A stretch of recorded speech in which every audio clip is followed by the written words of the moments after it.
Welcome to China Uncut. I'm Jennifer Zeng, bringing you frontline insights into China's growing military ambitions. Today, we dive into the CCP's boldest moves yet. A Chinese carrier battle group stirs alarm near Japan's farthest islands. Another carrier, the massive Fujian, stirs up fresh tensions in disputed waters near South Korea. And in London, a high-stakes meeting between the CCP's vice premier and the U.S. Treasury Secretary signals a possible thaw in trade talks. But is it too little, too late? Stay tuned. The pressure in the Pacific is rising fast.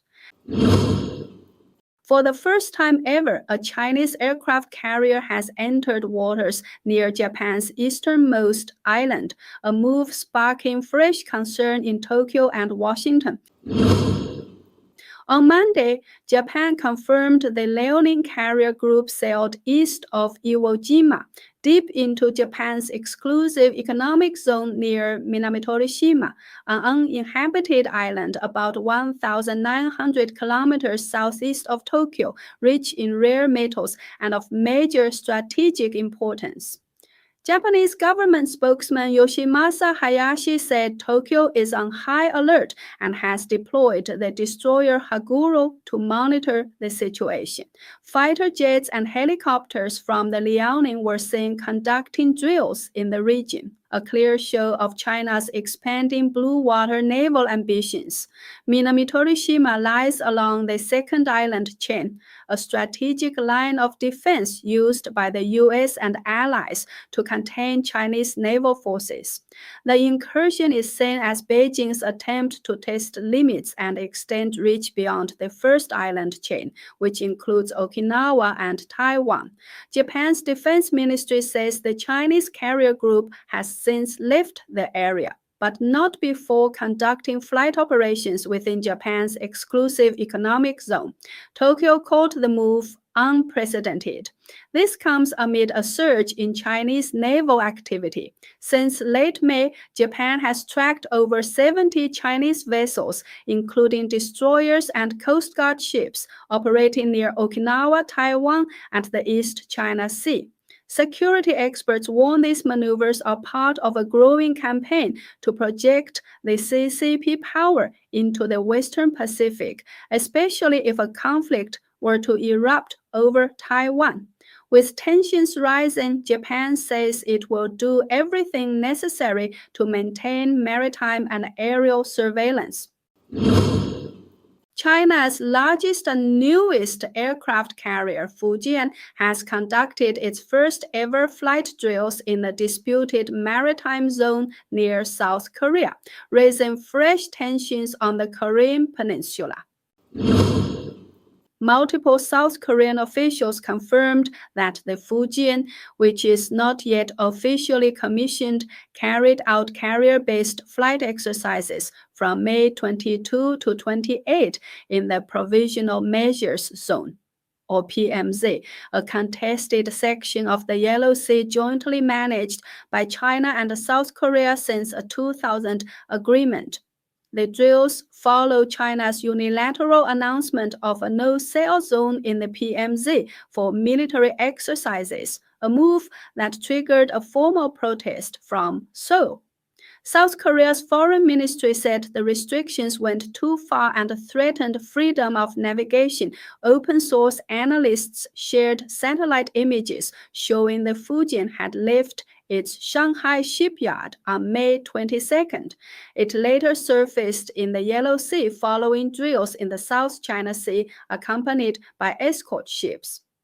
While the geography of the PMZ is not ideal for carrier operations, South Korean military sources say Beijing is sending a message. The CCP can act unchallenged in its own backyard. This is the first time a Chinese aircraft carrier has entered the PMZ, and with China increasing its installations and deployments in the area, analysts say it's a clear bid to assert de facto control. The Fujian is China's third and largest aircraft carrier. It uses a conventional power system and is equipped with an electromagnetic catapult system, though analysts caution it still lags far behind America's nuclear-powered USS Gerald R. Ford in real combat capability. How South Korea plans to respond through patrols or counter-drills remains to be seen. But one thing is clear. The CCP's show of force is being closely watched across the region. In a stunning economic development, China's exports to the United States nosedived by 34.5% in May, marking the steepest drop in 5 years, even deeper than during the early days of the COVID-19 outbreak.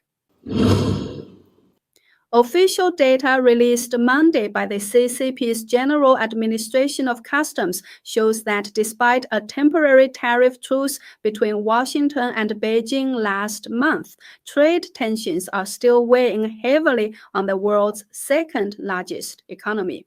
The sharp fall in exports to the U.S. is part of a broader slowdown. China's overall exports rose just 4.8% year-on-year in May, lower than both market expectations and the previous month's growth. Imports fell 3.4%, revealing weak domestic demand. Exports to the U.S. fell 34.5%, while imports from the U.S. dropped 18.1%. China's trade surplus with the U.S. shrank over 41%, down to $18 billion. Vice Premier He Lifeng has met U.S. Treasury Secretary Scott Bessent in London today to restart stalled trade talks. But experts say even with tariff cuts, the damage may already be done. To offset losses, China has increased exports to ASEAN, the EU, and Africa, up 15%, 12%, and 33% respectively. But they haven't been enough to fill the U.S. gap. Rare earth shipments have nearly halved, and the smartphone exports are down 10%. Domestically, China is grappling with deflation.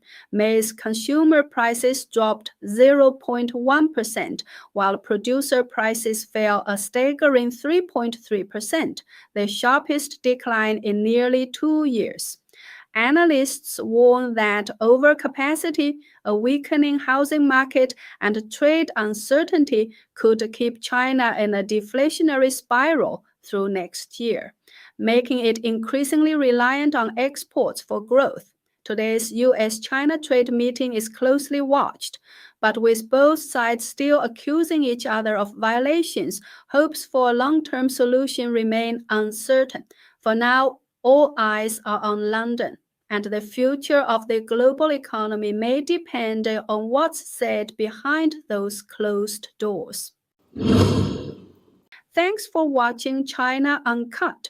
If you found today's updates eye-opening, don't forget to like, share, and subscribe. What do you think the CCP's next move will be? Diplomacy or confrontation? Drop your thoughts in the comments, and we'll see you next time with more unfiltered stories from China and beyond.